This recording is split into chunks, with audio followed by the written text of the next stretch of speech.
Hello and welcome to the Evidence-Based Chiropractor. I am your host, Dr. Jeff Langmaid. This week we are back with research. It just came out September 2022 in Frontiers in Neuroscience. It is titled Spinal Manipulative Therapy, Altered Brain Activity in Patients with Lumbar Disc Herniation, a Resting State Functional MRI Study.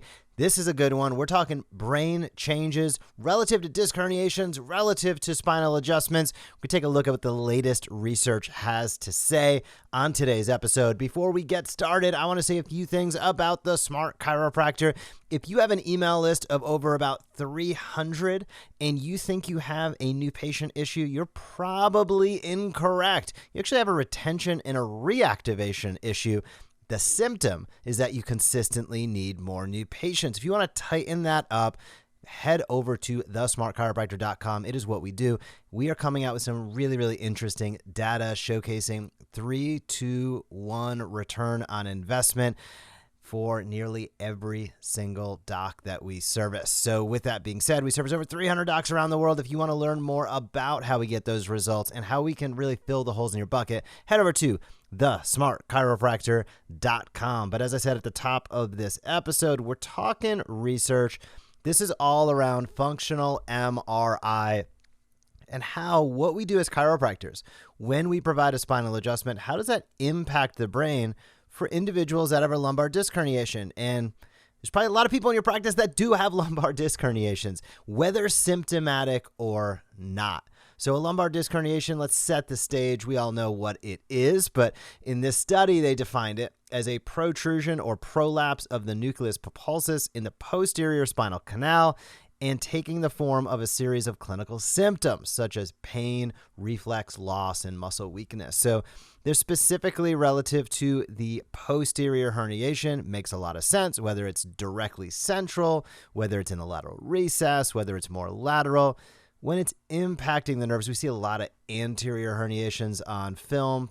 Fortunately, those don't cause any issues because there isn't nerve canals back there that are tight. There's not a lot of tight space. There's plenty of room up front. So we're talking about posterior herniations that are affecting an individual's ability to function, whether that's pain, reflex, again, or muscle weakness. So this was an interesting point in the study that I thought it was about 10 years older than what they're citing here. But they highlight that studies have reported its prevalence is highest, that is lumbar disc herniation prevalence, between the ages of 30 and 50. I thought it was about 40 to 60, but they're saying 30 to 50. So a little bit of a younger population there. Interesting to note.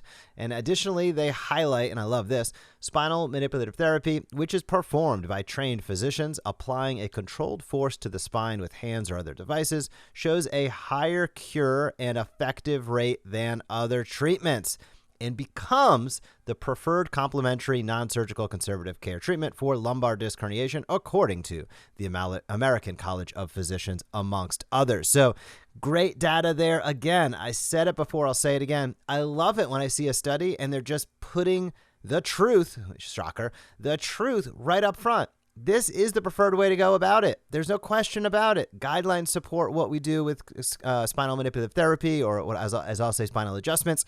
And it does show a really high cure rate, and it's really effective. Movement-based care works. It's just the way it goes. Now, some studies have suggested that chiropractic adjustment, spinal manipulation, might influence spontaneous brain activities in patients with low back pain. Interesting there.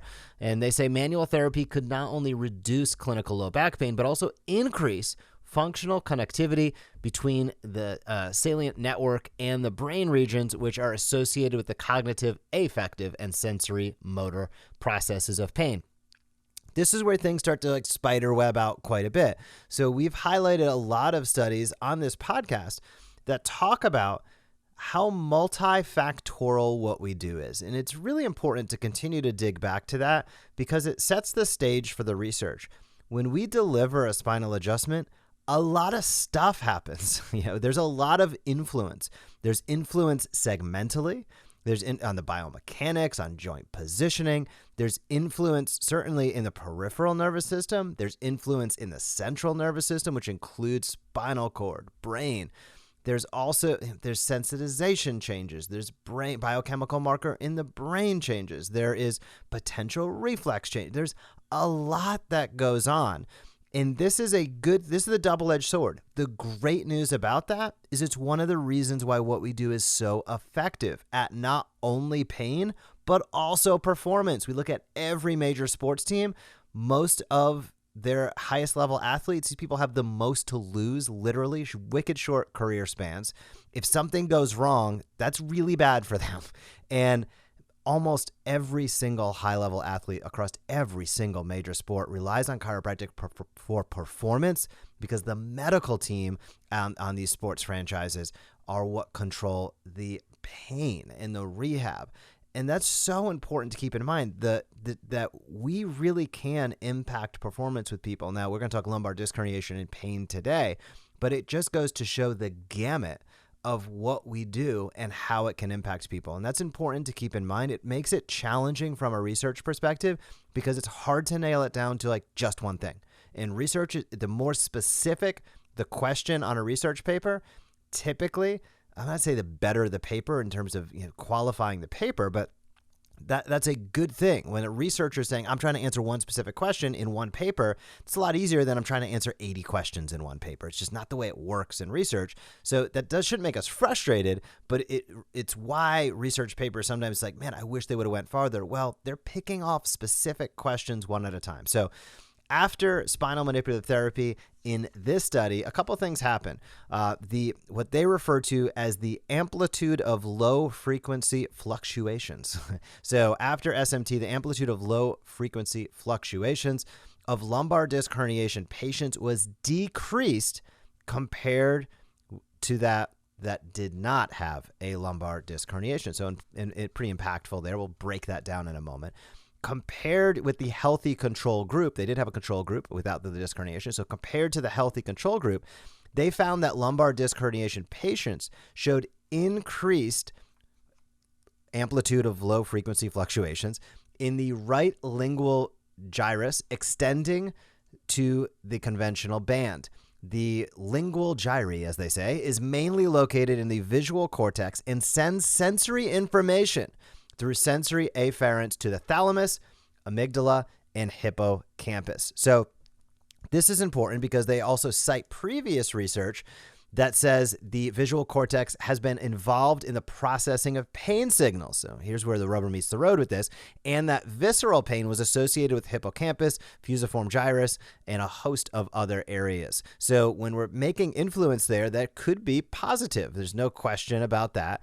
And the other thing that they cite is until now, spinal manipulation has been utilized to restore structure of disordered spines and unstable spinal balance, improve the physiological properties of the muscles, moderate the internal stress of intervertebral discs, and alleviate intervertebral disc compression of the nerve root. Therefore, it could reach the goal of stopping pain and restoring the function of the local spinal column. A systematic review has shown that spinal manipulation has a favorable effect on alleviating pain and speeding up the recovery compared with other interventions for people with lumbar disc herniations. So what does that all equate to as we go one step farther? Well, there's a couple things that I want to just touch on and break down before we get to the conclusion. One is that it is unquestionable at this point in time, and anytime there's input into the body, it doesn't surprise me that there's alteration or influence to the brain because that's where everything's being processed, right? So there's no question at this point in time that when a force, a spinal manipulation, spinal adjustment is given, that information is input into the brain. Now, what's interesting is, well, where does that information go? Because as the body receives the input, the output or the result is going to be pending what areas of the brain process that input. So I know this sounds overly simplistic and ridiculously complex at the same time, but when an input is given to the body, the brain is going to acknowledge that input. Where that input is acknowledged in the brain is going to determine to a certain degree what happens next. So understanding where influence in the brain is occurring is important to understand the process of how pain is mitigated and how function is improved. And that is really, I think, what this paper is trying to drive to. And that's the framework that I always think about it. So when we look at a study like this, and we're talking about amplitude of low frequency fluctuations, that's super technical. But when I look at what they really cite, which is Here are the areas of the brain that are impacted. In this case, it is the visual cortex, which sends sensory information through afferents to the thalamus, hippocampus, and others. And then we know that the visual cortex is involved in the processing of pain signals. Now we start to be able to put those puzzle pieces together and say, okay, well, that could have a correlation between what's going on with the individual and how what we do as chiropractors through spinal manipulation is helping them improve their quality of life, helping them function better, helping them reduce pain. And to me, that's some of the most important bits of information we can gather from studies just like this, because there's a lot that happens. So when the researchers take the time to isolate it down, in this paper, if you check it out, we'll drop a link down in the show notes. It gets super complex. So if you want to dive like 10 layers deeper on this into, areas of the brain and things that I've never heard of, quite frankly, in my life, you can do so. This paper is super, super detailed. I'm trying to keep it at a high level, so there's some take-home messages here. And some of the take-home message that I gather from this is when an adjustment is delivered, there's influence in the brain. That influence in the brain is directly correlative to the areas that tie into how we experience pain. And that's a really, really good thing, because without having to take a pill, without having to have a shot, without having to have surgery, we're able to influence some of the most important areas in the brain relative to pain processing. We're able to change those, influence those in a way that helps people find relief without having to chemically alter it. That is so important. It's so impactful, and it's the heart of what we do as chiropractors. So the conclusion that they found was that the ALFF, the amplitude of low frequency fluctuations analysis deployed in this study, revealed the altered regional activities in multiple frequency bands in lumbar disc herniation patients. And that is the take home message. So is this a little geeky in the research? Yes. Is there a long way to go before we really tie up these loose ends and have a super crystal clear understanding of quote unquote cause and effect? Absolutely. But studies like this help us take one step closer towards that day. So kudos to everybody involved in this study. Hopefully that was good information for you to listen to and understand that what you're doing when you see somebody with a lumbar disc herniation, it is not only mechanical what's going on. Yeah, do you like to have imaging that showcases that the disc is reabsorbed, which the body's going to try its best to do so anyway? Yeah, of course. Do you want to see people feel and function better? Absolutely. But you can also know that it goes just beyond the biomechanics of only that segmental unit, and you are able to make an impact. In citing previous research that we've looked at, specifically when we're talking about lumbar disc herniations, there's so much fear-associated behavior, there's sensitization. These things are all changed when people are able to move, and what we do is a movement-based care option with chiropractic. When people are able to move, man, it makes such a substantial difference in their ability to heal. And that is some of the most important thing that we can do. So before we wrap up today's episode, if you have not gotten a free sample pair of PowerStep orthotics, I don't know what you're doing. These are the orthotics that I use. They're what my father uses. I can't recommend them enough. And they want to support this podcast, so I'm going to ask you to support them. And to do so, they're going to hook you up with a free sample pair. So pro.powerstep.com/sample. pro.powerstep.com/sample. Use the code EBC, Evidence-Based Chiropractor. They'll hook you up with a free sample pair. Additionally, we're getting into the fourth quarter of this year right now. So if you are looking to build and grow your team, whether hiring an associate or hiring a CA, don't do it alone. The hiring market is super challenging right now. And if you try to hire on gut and try to do it yourself, that's where you end up with a lot of team and staff turnover. Rely on a proven process. Head over, have a conversation with our team at Chiro Matchmakers to get an understanding on whether we can help you really solve the team issues that you have, help you build and grow. And that is what is it about. We use assessment tools so that we can find ideal people to really have great long-term relationships in your practice, not short-term relationships that end up costing you money, but long-term that end up really being beneficial for you, for them, and for your community as you build your awesome team. So chiromatchmakers.com, schedule a complimentary call. It's totally free. Chat with somebody on our team if you're looking to hire a DC or a CA. Even in the next year, it takes a little time. It doesn't take a year, but it takes a little time. So start the conversation now. You're only going to be more prepared when you're ready to get going.